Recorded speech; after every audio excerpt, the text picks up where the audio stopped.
Hi guys, today we are going to talk about Project Beta and pure play method. Under capital budgeting, we know there are certain instances that we cannot use our weighted average cost of capital in certain project evaluation or certain cash flow evaluations. For an example, let's assume we are a semiconductor company, sem- semiconductor company, and we want to diversify our business operations into tourism sector, right? We are a semiconductor company and we are going to diversify our business operations to tourism industry. And there's a separate company, let's say ACO, who does their main business operations in tourism industry. So that's being the outline of the story. So we are a semiconductor company and we are going to diversify our business operations into tourism industry. Let's say a project, and there's a separate company who does their main business operations under tourism sector or tourism industry. So our company, let's say BCO, we have a separate capital structure, and based on that, we have built our WACC. We have built our WACC. Now we are going to assess the financial feasibility of this project, which we are going to do in tourism industry. So can we use this same WACC to evaluate or to discount the cash flows coming from this project? The answer is we cannot. That's where we're going to construct a project beta to evaluate the cash flow coming from this project. The reason is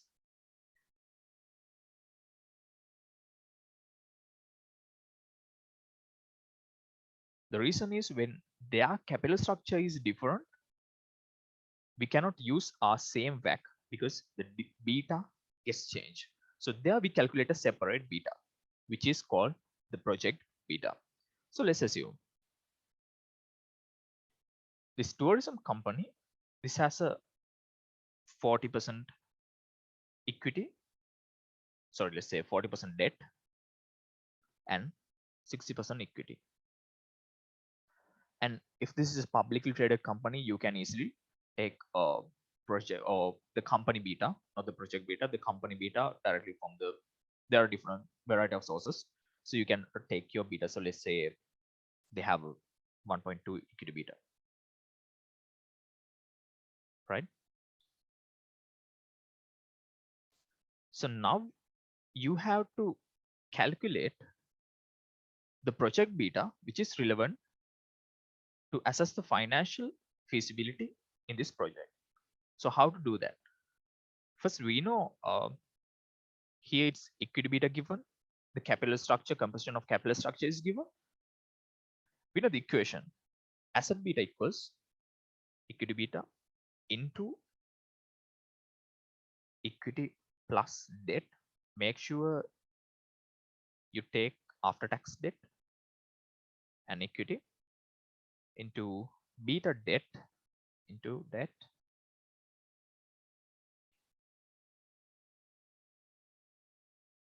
equity plus debt 1 minus t. We usually consider this as 0 because of usually we consider risk-free rate. So because of that, normally this part becomes 0. So keeping it aside, and we have to consider this part. So now we know we have given the equity beta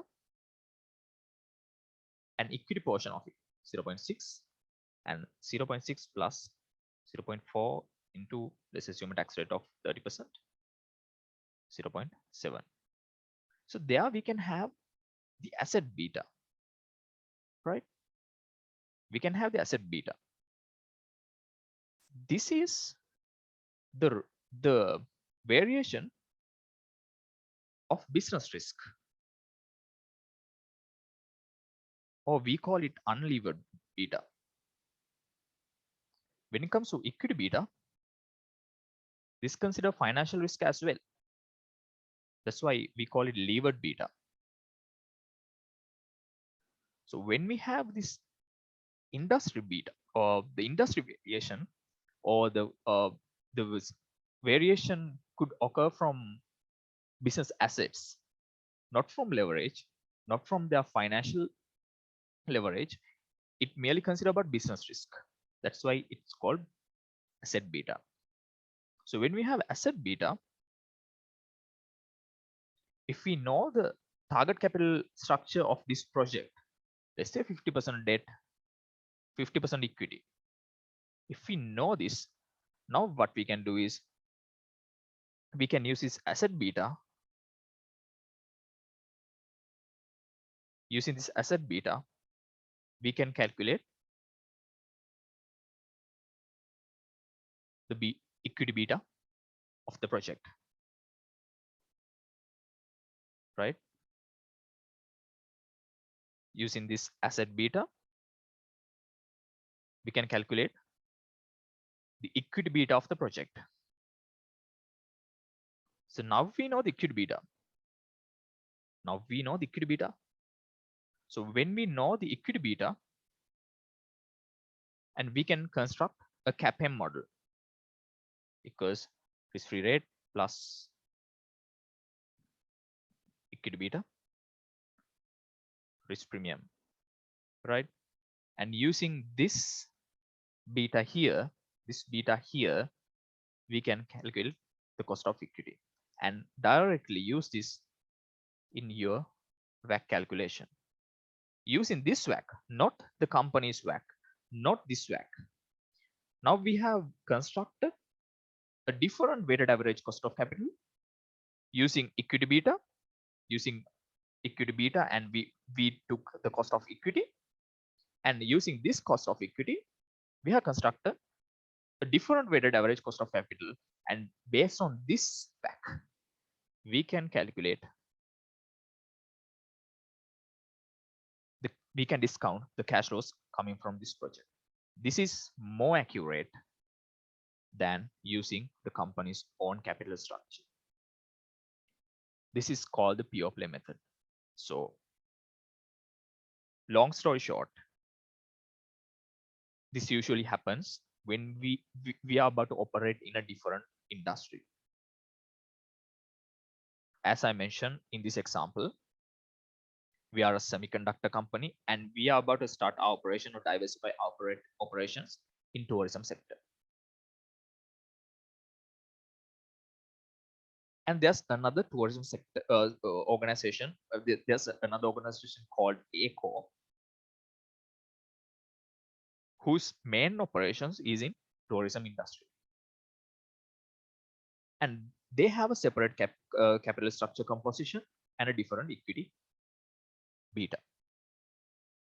When we have this sort of scenario, it is not accurate to use our own weighted average cost of capital to evaluate the cash or discount the cash flows coming from this tourism sector, this new project, because their capital structure and their business and financial risk is different from our own. So because of that, what we do is we unlevered and levered separately. That's called pure play method. So what we did was, first we took their levered beta, which is given here, and based on that, taking the capital structure composition, we consider this part as 0. After adjusting tax, we took the asset beta, and now we have the asset beta, which means the business risk.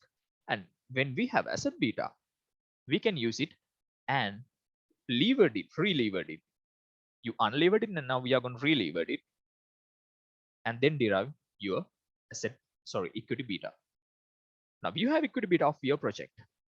If you have equity beta, then assuming that risk-free rate and the market expected rate is given, you can build a CAPM model, and based on that, you can clearly take the cost of equity.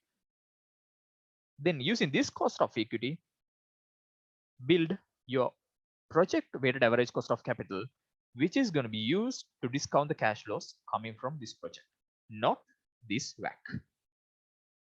Clear?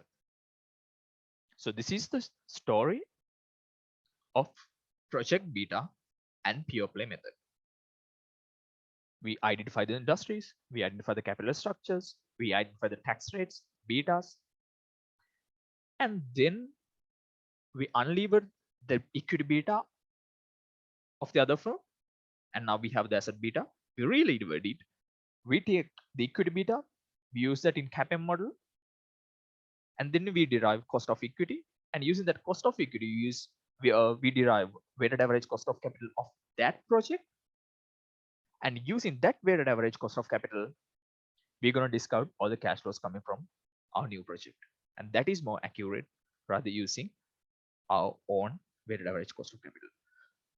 So I think it's clear. So let's jump into a question now.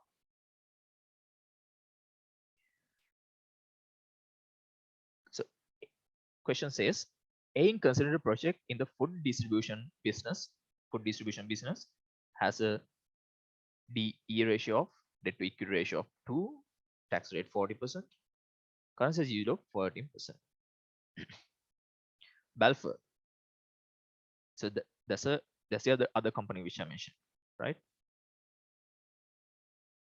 It's a publicly traded firm, operates only in food distribution. So this firm, Balfour, operates only in food distribution. Sorry. So now we are Acme Inc. and we are considering project in food distribution. So A Inc. Now we are focusing on food distribution business, right? And there's a separate company called B Corp, whose main operations are in food distribution business. So now, if we know the capital structure of this and let's say equity beta of this, then we can go with pure play method, and we can go through the same process as I mentioned in the explanation. So let's see what they have given. Only food distribution has a D ratio of 1.5, which means we just need to take the ratio. So if it's given debt to equity is 1.5, debt to equity 1.5, equity is 1, debt, right? Debt is 1.5. Make sure you adjust your tax, right? Marginal tax is 40%, which means 1 minus tax rate, which means 0.6. That's how we're gonna take this incorporate this into the equation when we unlevered it. So just keep it there. Let's go to the question and read it. Marginal tax is 30%. Don't take 40%. That's a different, could be a different country, or industry wise there could be different tax rates. So yeah, take that tax rate which is relevant there. Tax rate 30% and equity beta of 0.9. Equity beta is 0.9. The risk-free rate is 5%. Expected return on the market is 12%. Calculate asset beta, project equity beta, and apply back to usable. So this is sort of a basic question that you could get in the exam. So let's sort it out from the beginning. Clearing all. Okay. So now they have given debt to equity ratio, tax rate. So let's derive asset beta. So how to derive asset beta? Equals equity beta into 1.5, sorry, 1 plus 1.5, 0.71. You can easily beta debt, you can consider this as 0. So this part doesn't make sense, so just keep it there. It won't make an impact. You have to think when you unlever, you have to consider the equity part, equity beta. All right, cool. So 0.9 into 1.5 into 0.7 into 0.5. This is 2.05 plus 1.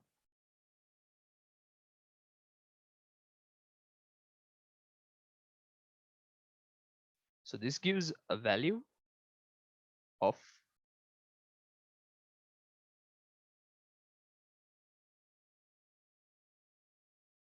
0.439, right? Now we know our asset beta is 0.439, which means the business risk or the deviation of cash flows resulting from assets in that B core, which means the one in the food sector, food distribution sector, is 0.439.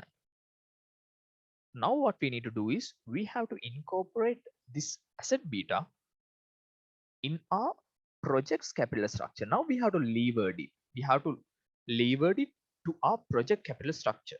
So what's the project capital structure now? It says DE ratio is 2. Now let's take it there. Now we're gonna derive the asset beta of project, right? So equal equity, we can directly take this here, 0.439. Asset beta equals into 2, right? So which means 1 plus 2. Now be careful there. Tax rate is 40%, which means we have to take 16.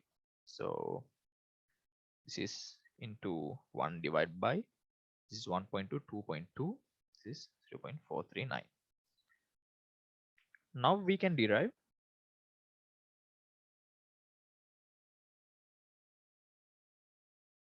asset beta 0.9, sorry, equity beta of the project 6. All right. Now we know equity beta of the project 0.966. All right, cool. We are almost done with the calculation. So moving on. Now, if we, what's the next step? Step number 3 is use CAPM, which means cost of equity equals risk-free rate plus beta equity into risk premium. Okay, risk-free rate 5% they have given. Beta equity we have derived it 0.966. Okay, risk premium. They have given the expected return of the market 12%. We know the risk-free rate, so 12 minus 5, 7%. Yeah, so 0.966 into 0.07 plus, well, we have cost of equity 11.76. Cool. We are done with cost of equity calculation. Number 4, step number 4 could be the last step. Yeah, WACC of the project. This is the discount rate we're going to use. Discount in the cash flow resulting from the project. Okay, cool. How to derive the WACC? Simple. Now we have taken cost of equity as 11.76. Okay, so what they say is debt to equity ratio is 2. Debt to equity ratio is 2 in the sense out of 3 you have 2 allocated in debt, so only one portion of third in equity, right? Plus it's given debt currently has a yield of 14%. Make sure when you take the debt you adjust it for tax. Here you don't need to adjust the cap structure composition to tax. We do it calculating the beta. Here we adjust before tax cost of debt to take it to the after tax cost of debt. So we adjust the yield here and 2/3. So taking this into account, 11.76 divided by 3, it gives 3.92%, and 14 into 0.6, and this divided by